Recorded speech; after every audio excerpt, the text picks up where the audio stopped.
just you and me forever.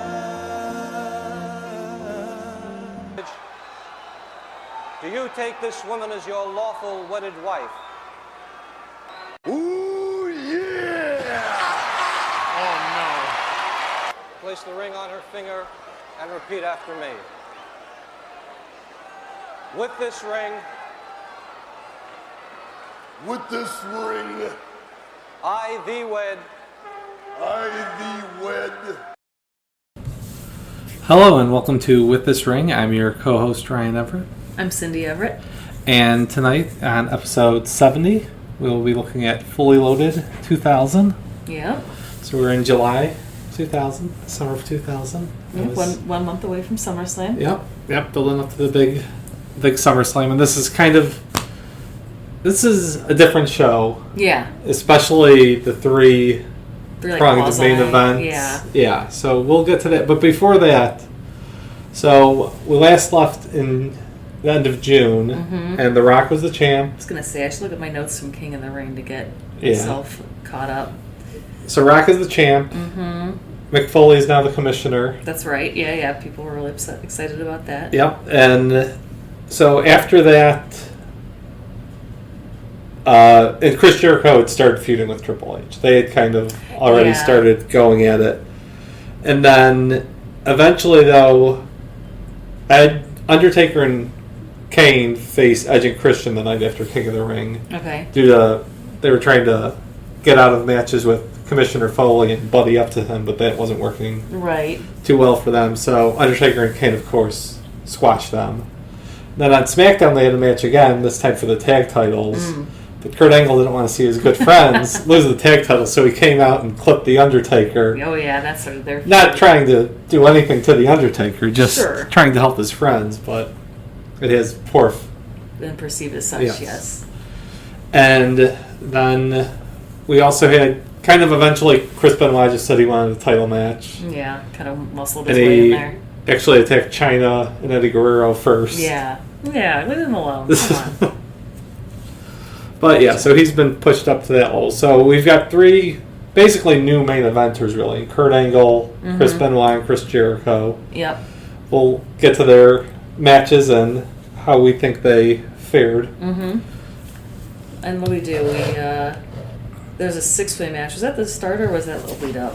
No, that was the opener. Okay. Yeah, so Fully Loaded. Sorry, we jumped right in. I guess I didn't take any notes, sorry, on our lead up watches. Yeah, I think we just kind of watched to set see the feud, where the feuds were and stuff. So July 23rd. Who's on that poster? 2000. Sorry, That's on the Wikipedia something page. to talk about right away. The poster is Steve Austin. Oh, it kind of looks like AJ Styles. With the blue, with the blue shading, Why is it a weird, shadowy face of Steve Austin? Well, he's rolling dice. Is he? I don't see any hands. I see a pair of dice and I think that's his hand. Oh, really? Oh, yeah, you're right. But it's also like weirdly over his face. And it would also be the same size as his face. Yeah, the dice are like the size of his eyeballs. Yeah, so it's a weird, Fully Loaded. They like the name, although this would be the last time they use it. Oh. But it's okay, and for some, they use Steve Austin despite the fact that Steve Austin is nowhere. I was going to say nowhere to be not found. even mentioned on the show, but. And he's injured right now? Yeah, he's still injured. The thing, though, with these pay-per-view posters, they make them like 7 months in advance, so they thought maybe, especially being in Texas, maybe he'd be back by then. Or they'd come out. Or at least, not probably wrestle, but at least get involved. Come out, hit a stunner, and leave. He is still happy with his actions at Backlash, and so he's no need to come out. Although with Deborah ring announcing Fully Loaded would have been a better name for that. So yeah, big time. She was out of it. All right. So big show though in Dallas. Solid as just most of these shows were at the time. 16,000. Yep. So is that like an amphitheater or arena? That's where it's an arena. The Mavs play, I think. Oh, okay. Yeah, the Stars and the Mavs. Gotcha. So big arena. The biggest arena in Dallas, not the biggest stadium. Oh, clearly, yeah.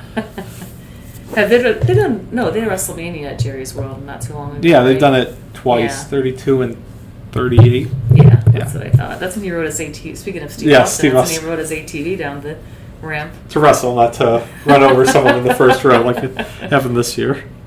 Well, you know. It happens. So we start off with Team Extreme, as they're known as a group. Okay. The Hardy Boys and Lita. All right. Against T&A, Test and Albert, and Trish Stratus. Yes. So 6-person mixed tag match. Mm-hmm. Not really in the running for the longest of the show, but gets a good amount of time. It's a good opener. Yeah, and most of the match, like the first 8 minutes, is probably it's basically T&A versus the Hardys, just having a standard tag match with Trish and Lita getting in for little bits, but not too much. And then at the end, though, it's kind of like the Lita show. She hits moves on Test and Albert. Yeah. Does a dive to the outside. Yeah, I said Lita really shines and wins the match. Yeah, and she then, really is like a. And they have it set up like she's the wrestler. Trish isn't really a wrestler yet. So when they're left alone, she's able to. But then Trish kind of resolves the cheap shots. Yeah, so then Trish gets her. I think Test or Albert knocks her down. Yeah. And then she whips Lita with a belt. Yeah. Yeah. So this is Lita's first pay-per-view, right? First. Yeah. Yeah, so what's her deal? Where'd she come from? She was in ECW for a little bit, but she was actually trained in Mexico. And just came up in March with S.A. Rios. So she was actually on Backlash with S.A. Rios in China. That's right. Yeah, but then shortly after that, she left S.A. Rios and started hanging out with the Hardy Boys. And that's a step up in class. Totally, yeah. The Hardy Boys just way more athletic than Test and Albert. Run circles around them. Right. The triple suplex is really good. Yeah, they get the triple suplexes you usually see in these 3-on-3s. Yeah, and Lita's definitely more of a trained wrestler. Yeah. Because Trish wasn't a trained wrestler. She was just sports a fitness model. Fitness lady person. Yeah. She's slowly learning, but... Well, yeah, we just watched the Raw afterwards. Yeah. Triple H was teaching her. Yes. Well, she had to learn the wrist lock. She did. I don't know what Tess and Albert are doing. Yeah, so they win, but then I kind of wish Lita had more time to shine because right away T&A takes a cheap shot and keeps on fighting. Right. So I don't really like that especially when women get the spotlight taken away from their accomplishments. Well, Trish gets the spotlight though. She gets to whip Lita. But Lita doesn't. Lita won the match. She should be able to have a little bit of a moment. Well, she'll get one eventually. That's true. All right. And then next, so after King of the Ring, Tazz returned. He had been out for a few months because I think he tore his tricep or his bicep, some muscle in his arm that you didn't need to use. Wasn't but couldn't have been that serious if he's only out for 2 months. So maybe it was a strain or something. I'm not a doctor. I have no idea. So he wanted to fight someone, and Al Snow, being Mankind's good buddy, asked Commissioner Foley for a match, and he gave it to him, and it's kind of just a throwaway. Yeah, kind of just to establish Tazz as... He's mean now. Yeah, angry Tazz. He's always was kind of angry, but now he's very angry. He was always more of a serious character. He was never really the goofy side. But Long Island, we have Big Foley being the goofy one from Long Island, and Tazz being the... Which is crazy because now for the last 20 years he's been an announcer who... Tazz? Yeah. Really? Oh, yeah. For WWE for about 10 years, and T&A, and now he's in AEW. Oh, good for him. Yeah, so he... Good. And he's, he's serious when he needs to be, but he's fine yucking it up also. Well, if you're an announcer, that's you kind of have to. Yeah, you can't be that much of a straight man. Right. You have to have a little bit of self-awareness. Yes. So this is Tazz, though. So he's continuing his rise back up, and we'll see him a little later again. But he is good. He's way better than Al Snow. Yeah. A lot of people are better than Al Snow. Yeah, Al Snow really hanging on. He's kind of he's another guy that kind of got... He kind of had this reputation as this great indie wrestler when he gets a chance, but it's kind of... I mean, he may have been older by now also, but then and all these other new guys... Tazz comes in, Kurt Angle, the Radicals. There's definitely... And they're all the high level above Al Snow. Yeah, the change in the guard's definitely happening. And X-Pac, Road Dogg, Al Snow are starting to... Yeah, that's fine, it's cyclical. They just got time for them to rotate out. And then there's some guys, though, that rise up, we'll talk about it in a little bit. But then we had Perry Saturn going over Eddie Guerrero to win the European title. So China and Eddie are the heat has been extinguished for now. Yes. China gets put through a table and That's right. But it's like it was not a planned spot, obviously. Like that table just collapsed. Yeah. Well, and Terry Reynolds also ran out. Yeah. And interfered. Yeah. So I feel like whenever I see Perry Saturn, I think like Dave Bautista prototype, like Drax's predecessor. Kinda. Just like shaved head. Yeah, tattoos. Like, the double neck. Yeah. Bullets in the back. So I guess he's like the Pokemon evolved 3 times. He's Saturn's like the first, and Batista would be the most evolved. I don't know who's the middle level would be. Well, I'm sure you can think of something. Yeah, we'll figure something out. Good reference. So then throughout the night we had these promos backstage of Christian was very sick. Yes. He had eaten some Tex-Mex food in Dallas. He was in the bathroom. It's not good. And so Edge goes and pleads to McFoley. McFoley comes in and hears him throwing up. Quote, and unquote, yeah. The doctor thinks that he's sick, so the doctor was pretty fooled. I mean, I guess he was an EMT, so... Yeah. Not a full-on MD, but... Yeah, so he's able to... So he just wanted to get out of the match. Yeah, he didn't want to face the Acolytes. So McFoley's decided to give it to them, give them the night off. But then as he comes in one last time to tell them that the jig is up, they're all Christian's healthy, and he runs into the bathroom again, but Mick sees his puke bucket. Yeah, that was gross. Yeah. But he keeps sloshing into the toilet to make it sound believable. Yeah. So the match is on then. Right.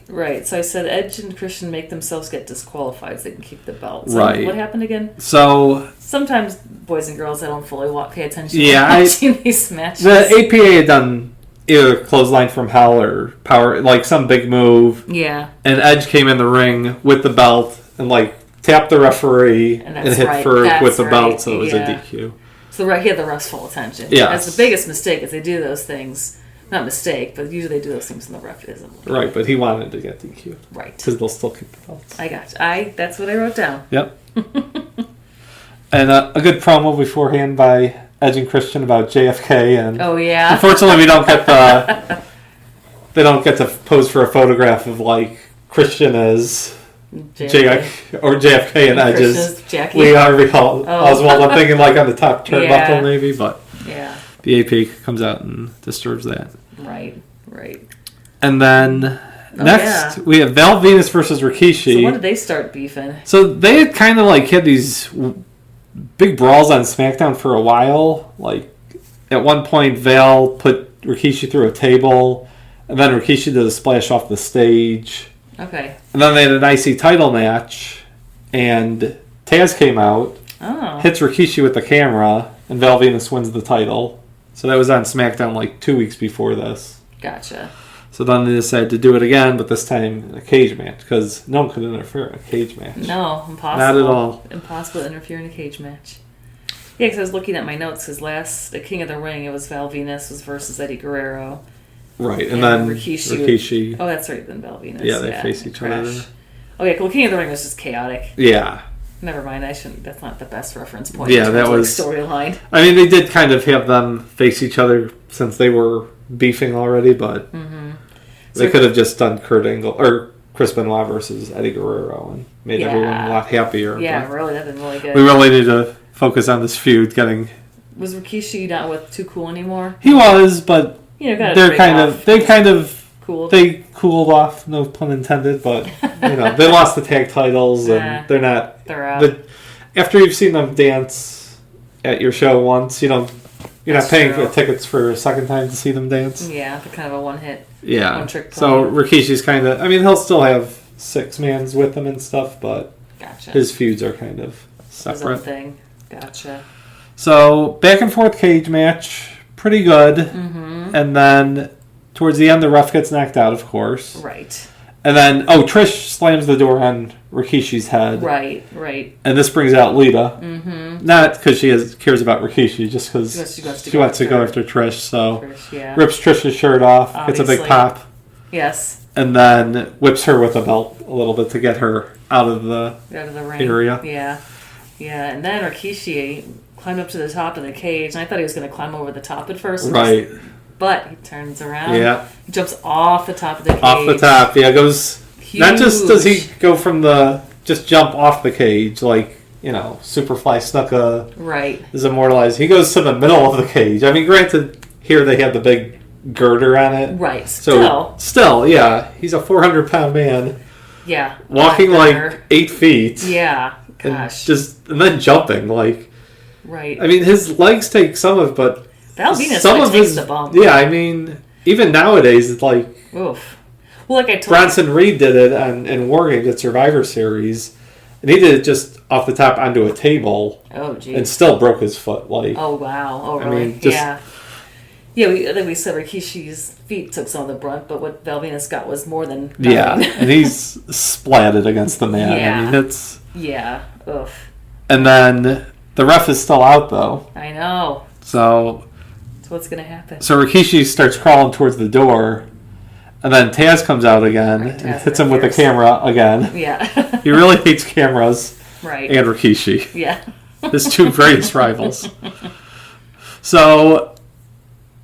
Then Val Venus is able to just get his hand over Rikishi. Like, he doesn't crawl out or anything, but get the hand over, and the ref is up by then and counts the 3. So Val retains even after he gets splatted. So then we start with our triple main events. Yes. So the first was The Undertaker versus... We also had Shane come out and talk a lot. Oh, yeah. Shane talks, and it's a clever diversion for Chris Benoit to go and cut up some of the Rock's $500 shirts. Yes. Oh, they're also this kind of running gag throughout the night of like the flowers. The flowers. Yes. Not like it's a good gag, but Stephanie keeps having flowers in her dressing room, and Triple H is getting jealous. Yes. And first they're from... Well, he looks and it says that they're from Kurt Angle. Right. So but Kurt Angle's been busy the whole night running away from The Undertaker. That's right. With his giant cartoonish wrench. Right. Which we forgot also. Oh, yeah. Yeah, with his Acme wrench. Yeah. Beating up Undertaker's metal knee. Yes, yeah. He hits The Undertaker and it clings off it, so... Yeah. So just have like a piece over it? Probably. Yeah. Well, they gotta make some a little softer sounding next time. Yeah. Yeah, so first the flowers are from Kurt Angle, and Triple H gets mad, and then there's more flowers. Triple H goes to confront Kurt Angle, but it's actually... I forget. Chris Jericho. Yes. Yeah. And then there's more flowers, and Triple H assumes they're from Chris Jericho, and he throws them across the room. And Stephanie says, "Those were from me." Well, that's the next night. Oh, sorry. But you're right. Really? Yeah. I thought the next night was when Triple No, that was H... Smackdown. Oh, okay. Yeah. All right, spoiler alert. Getting your flower, all the flowers mixed up. But... So, yeah, Was that just something to do, or any point to that? Or was that just kind of it's just kind of something to do and get some stories across. Yeah. Showcase their dynamics as a couple, I guess. So the Shane McMahon Chris Benoit thing, it was to get The Rock very upset. Okay. Because if The Rock is disqualified in this match, he'll lose the belt. Gotcha. So they're trying to put him in a frame of mind where, I mean, I think The Rock can just go to a store and buy some more shirts, but... I don't know, that quality, that like shiny fabric he was using. It seems like he's got a store for it. Yeah. I wonder what the brands are of those. It's probably like not even brands. It's just like it's the store, pattern shirt. Yeah, I mean, in the WWF No Mercy game, it was called the $500,000 shirt. Oh, okay. So that's the actual name. Sure we can look up what the who was his Taylor was at that time. Someone in Miami. Oh yeah, who worked for cocaine. Yeah. All right, so first we have Undertaker finally versus Kurt Angle, and the Undertaker should have like a broken leg. Right, his knee should be like busted into a million pieces. And instead, this is like watching a match from 1992 Superstars. It's the Undertaker just squashing Kurt Angle, basically. Right. Kurt Angle gets like 2 minutes where he gets to work the knee, but that's after right away Undertaker like runs through and like is picking them up for pins and stuff. Yeah, huge choke slam, huge power bomb, just like tossing them around. No sound of music. No. Waiting for that. Well, he's in a different character now, so maybe he does do it eventually. The American Badass doesn't do. Yeah, the American Badass. What's it really called? Well, the old school rope walk. But this is when it starts. He eventually, when he does it again, he starts yelling out "old school" before he does it. Oh, so now it's like a gimmick. Yeah. Got it. It's not sincere anymore. It's not sincere rope walking. He's not sincere like walking the ropes. He's just doing it for show. So, do you want to talk about this match, or should we do all three at the end, you think, of the main event? We just did, yeah. That was the first one. Yeah, so we'll go through all three, and then we'll kind of circle back to, Yeah, I'm looking at the time. So, that was 7 minutes. The next two were, both 23-ish, 22 minutes. So, the next one was a last man standing match. Mm-hmm. Triple H versus Chris Jericho. Yep. And the first 10 minutes of this is really Triple H kind of... I said long holds that are boring. Yeah, he's kind of working down Chris Jericho because in storyline, Triple H had hit him with a sledgehammer. Oh, okay, so he had hurt ribs. So he's trying to work him out over and stuff. Yeah. Yeah, but then okay. Go ahead. So I said long holds that are boring. But other parts are faster paced and good crowd energy. Yes. People were very into this. Yes, they were. Yeah, and once Jericho gets a chair and blasts Triple H with it. Triple H, oh my gosh, he is a gnarly cut. It is across his forehead. Yeah, and Stephanie has the crazy eyes the whole time. Yes.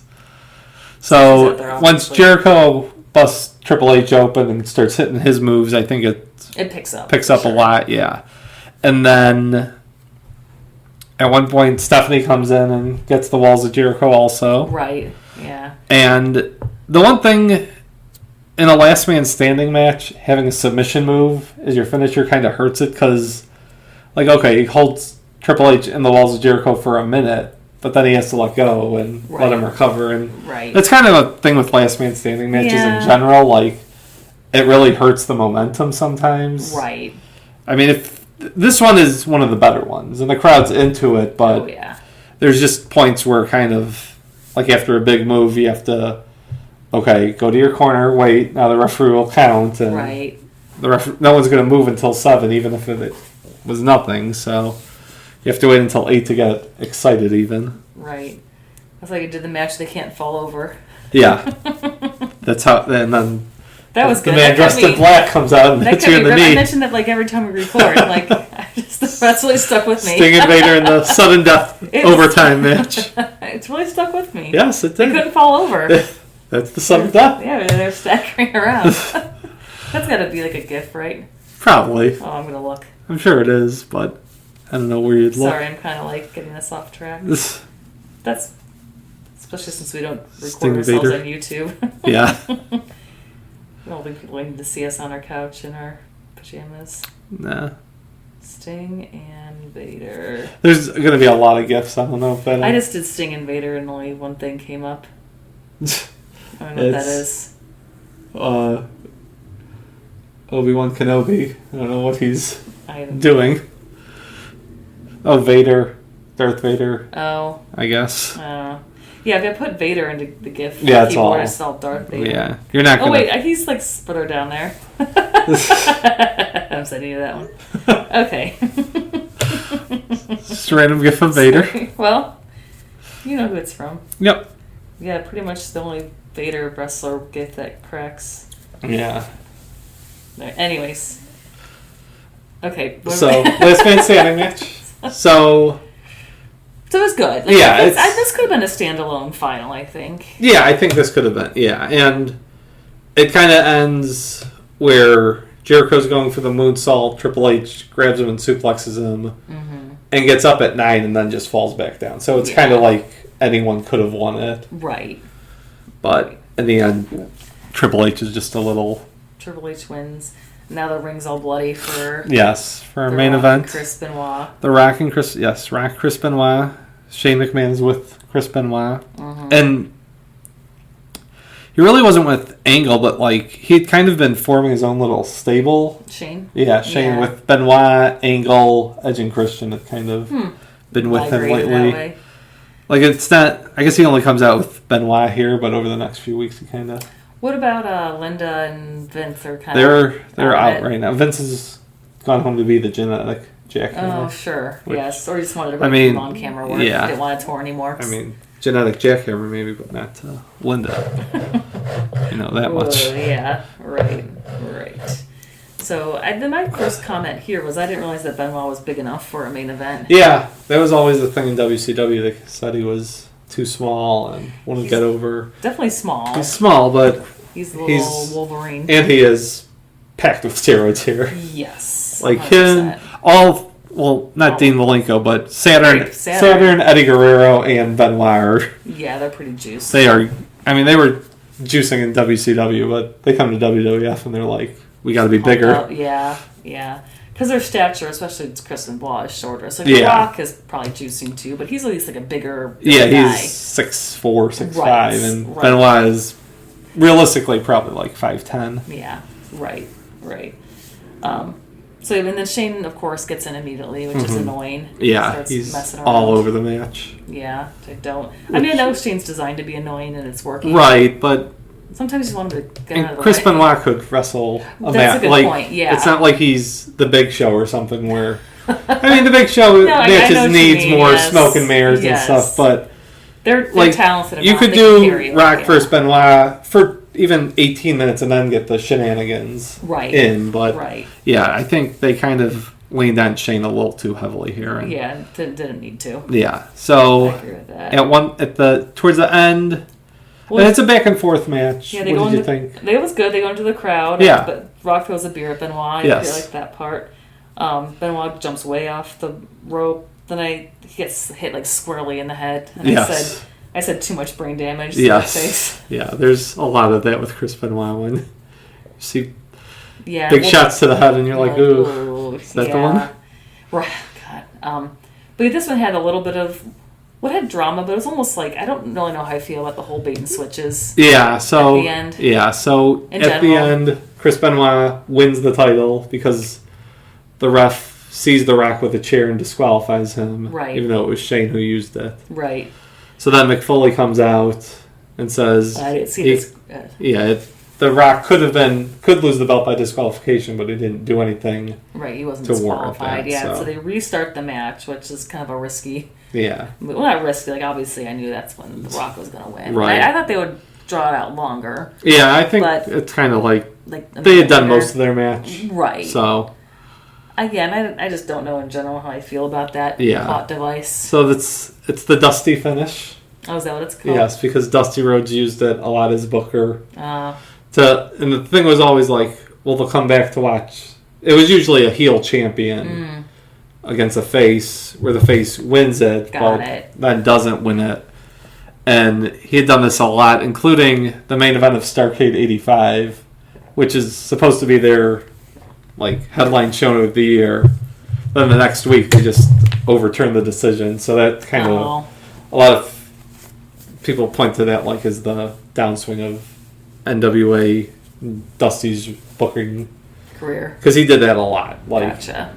Always thinking that they just saw him, he could have won, so next time they'll pay to come back and see him, see if he could win again. But they keep doing it over and over. It kind of loses its luster. Yeah, I gotcha.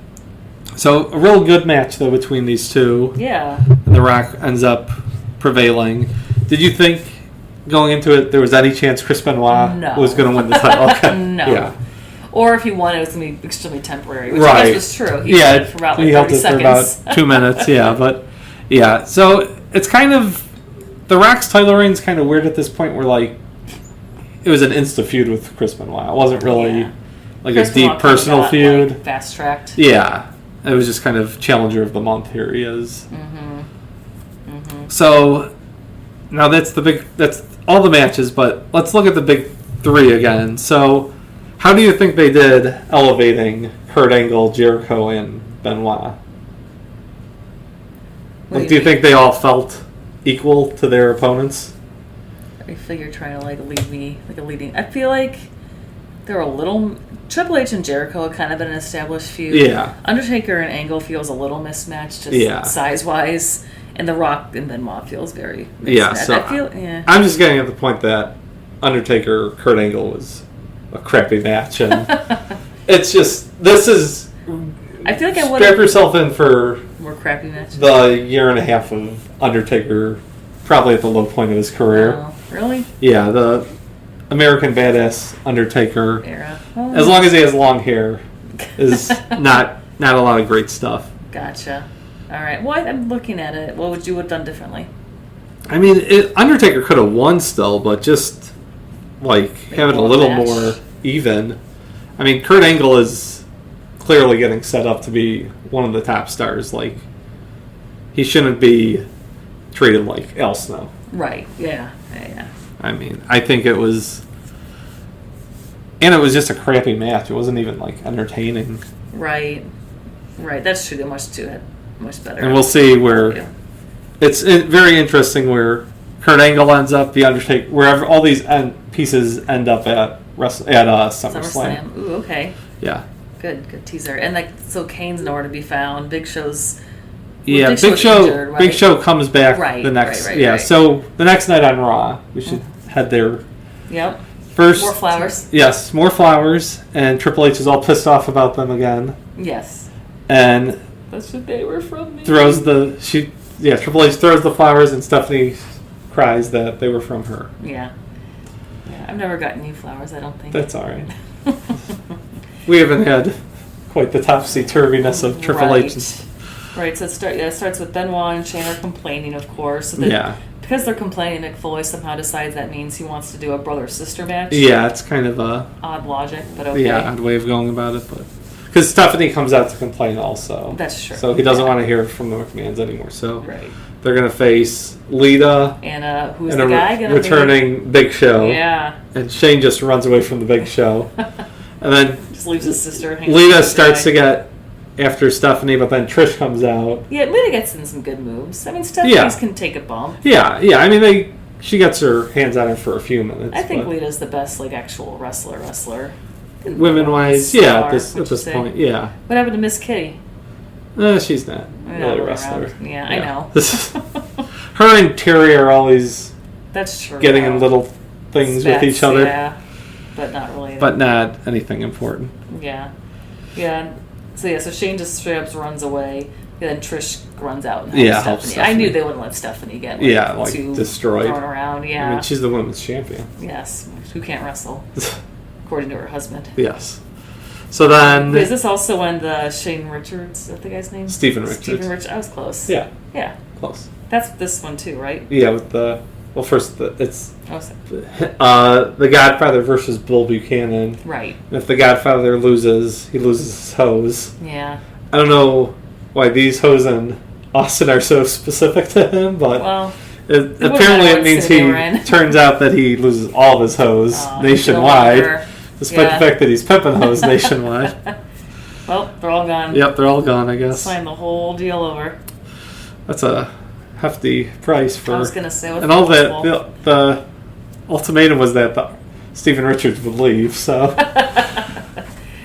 Kind of didn't... Yeah. The odds there seem a little out of balance. So, Stephen cheats, of course, because that's the thing. He's a hypocrite, because he does cheat. Mm-hmm. And the hoes are no more. Yeah. And then on SmackDown... He's the good father. And joins the RTC. Right. And I always liked that name. The Good Father. I thought it was pretty good. Yeah, it's clever, more clever than they're used to being. It's true. It's just still accessible enough for the crowds to get it. So then, going back to Raw though, it's I forgot who's wrestling when. It's Undertaker versus Kurt Angle. It's going to be a rematch from the night before, and Shane McMahon runs into the ring with the Big Show still following him. Oh, that's right, yeah. And then the Big Show actually attacks the Undertaker. It's overlapping plot lines. Yes. Two intersecting stories. It's very, very deep. Yes. Not really. So, the Big Show attacks Undertaker and is now a heel once again with Shane McMahon. So, all of his character growth is kaput. Oh. He no longer wants to be the fun... happy-loving Big Show that we saw on Saturday Night Live, apparently. It was really good, though. It was. Good. We just had to get the computer. Yeah, computer. We're losing battery, but we should be good. We're good. I got a little scary there for a second. Well, I'm the type of person who starts to worry about gas and a quarter of a tank, so I would never let my computer's power get that low. 5%. When the 5% warning comes on, I got it. Yeah, that's fair. My old laptop, as soon as the warning came down, it would shut down 1 second later. It was not a helpful That's too late to get a warning. It was. But my laptop's no more. Yeah, so. All right, so what were you going to say? So, Big Show's a heel again. Yep. feuding with the Undertaker because we haven't seen. Well, I guess we haven't seen face Undertaker versus heel Big Show. Okay. So it is a little different. That's true. There was a 3-way tag match we didn't talk about. Dudley Boys, Hardy Boys, Edge and Christian. Yeah, it just... It's what it is. Yeah. It's kind of showing again that these are the top 3 teams. Yeah, they do have a lot of good talent. That many really good tag teams. Yeah. I think that's a little rare. I mean, the month before even they had the Tag Battle Royal. And that was all... It's all established teams also. It's not just like... Two guys together. Yeah, maybe one day Too Cool will get back. Get back to the top? Yeah. Well, I don't know. No more Joe C appearances, so... That's their secret the secret weapon is. Yeah. R.I.P. Joe C. Yeah. So then, that was kind of it for. Did we watch anything else on Raw? No. I was kind of falling asleep. Yeah. So and then the next, on that Thursday on Smackdown, your 16th birthday, Will? Yes. I'm sure you're driving to your friend's house to watch Smackdown. Sure, was not doing that. It's probably at the beach. Yeah. So it was... What were you doing that night? Watching Smackdown. With your cousins? I don't think we... Probably Smackdown not. wasn't like really a social Smackdown, gathering. I mean, it was once in a while, but it was more of a pay-per-view. Yeah. Well, Raw. summer, though. Yeah. Sometimes for Raws, we'd sleep over and then go to camp the next day together. But SmackDown, not too often. Gotcha. Not that big of an occasion. Yeah, I mean... If Chick had to go to men's, might as well. We'd connect. But so after, for some reason, Mick Foley books a Trish and Triple H versus Lita and Chris Jericho. I mean, I know why they're both feuding, but Triple H. So Triple H gives the flowers to Stephanie this time. Yeah. He's acting all upset, but then she reads the card. Like, oh, from my husband. She doesn't have the evil hair now. She's like a very severe the slick back pony. French braid. Was it it was a braid. Yeah. I don't know. What's the difference between a braid and French braid? Well, the French braid kind of starts at the very top of your head and goes kind of gone. She had a ponytail that was then braided. Gotcha. There's probably a name for that. I don't know. All right. So after that, and then the flowers are from Triple H, so they're both happy and they kiss. Well, then Triple H starts complaining. Yeah, he's upset that Mick Foley put him in a match with Trish, and she doesn't know anything about wrestling, just like you, and then Stephanie gets all upset. Yeah, she's like, wrestling's in my blood for poor family generations. I know how to wrestle. Like I said, that feels like that might have been rooted in some offhand comment they got taken the wrong way. Perhaps. So she storms out, and then Trish comes in, and everyone sees this coming a mile away. Well, right away, even JR was like, classic Michael Cole. Michael Cole. JR wouldn't say that. JR would be like, oh, my well, God. good God. He got caught with his hand in the cookie jar, in my opinion. You kind of sound like Will Ferrell doing this Harry impersonation when you do your JR impersonation. Which I guess those are relatively same ilk. Yeah, same ilk for sure. So of course, Triple H is showing Trish wrestling moves that look very a counter to a wrist lock. Hammerlock. Didn't you pay attention? Yes, the wrist lock was later. Yes. Oh, is there more of these? Well, no, that's what he said. We'll do the wrist lock next. Right. So of course, every hold has a counter. Yeah. And she's supposed to reach between his legs. Is that really the counter hold to a hammerlock? I mean, you could do that. Okay. Usually the guys just reverse arms, but anyways, you could do that if you wanted to. Sweep the leg. So of course Stephanie sees them in a compromising position. Which it's compromising, but they both have their pants on. It's not like he's giving it to her up the butt right there in the locker room. Okay. I mean, yeah. But the big thing to get out of this week, as far as storylines that are going to continue going, are the McMahon Helmsley marriage seems to be hitting a rocky patch of a lot of misunderstandings. Right. The flowers. Whatever. Nothing being solved. And Triple H storms out, says to hell with the match and to hell with my wife. So not a good. Oh, and then also at some point Kane yells at the end. Oh yeah, Kane yells at Mick Foley. Kane yells. Kane's upset because Mick Foley, or because the Big Show attacked Kurt Angle or attacked the Undertaker. He's upset because the Undertaker's hurt. Okay. And that's kind of all he's doing right now. Okay.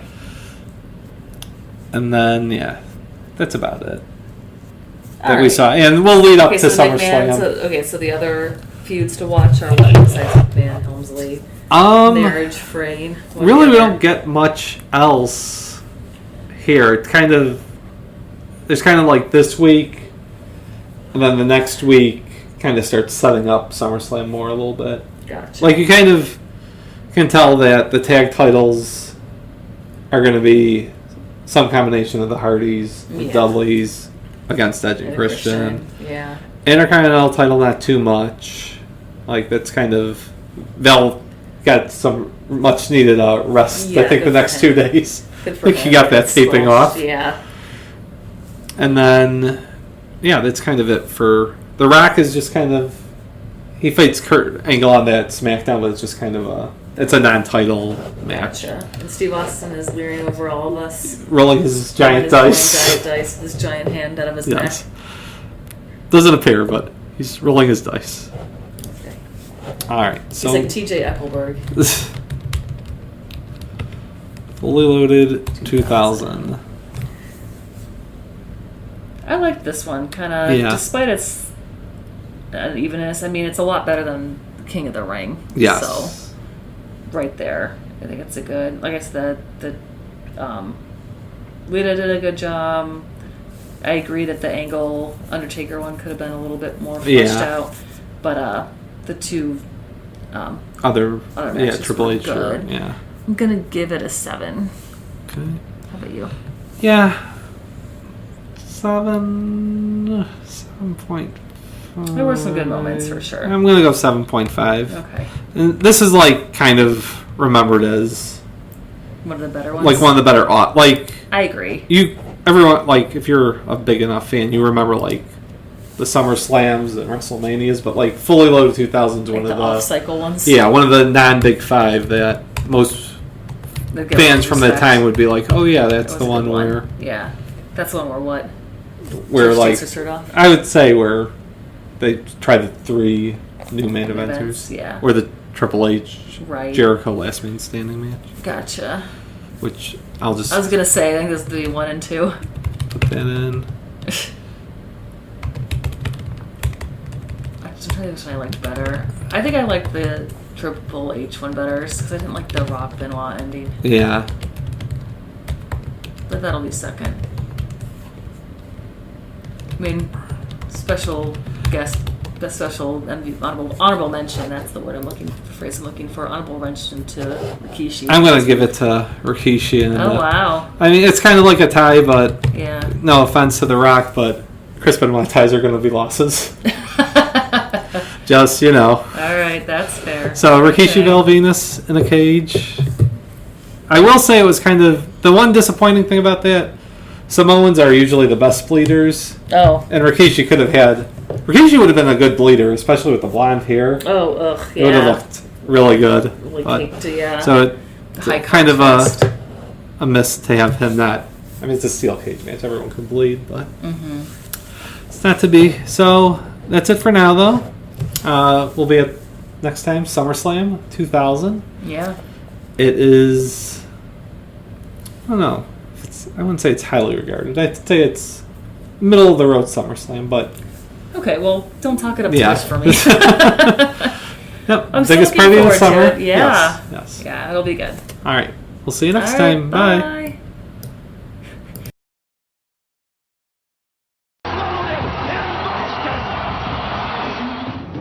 The courage to risk it all. The determination to be the best. The desire to raise the gold. The will to triumph. Some wish it would happen, but a true champion makes it happen. WWF Fully Loaded, presented live by Twix, Sunday, July 23rd, exclusively on pay-per-view.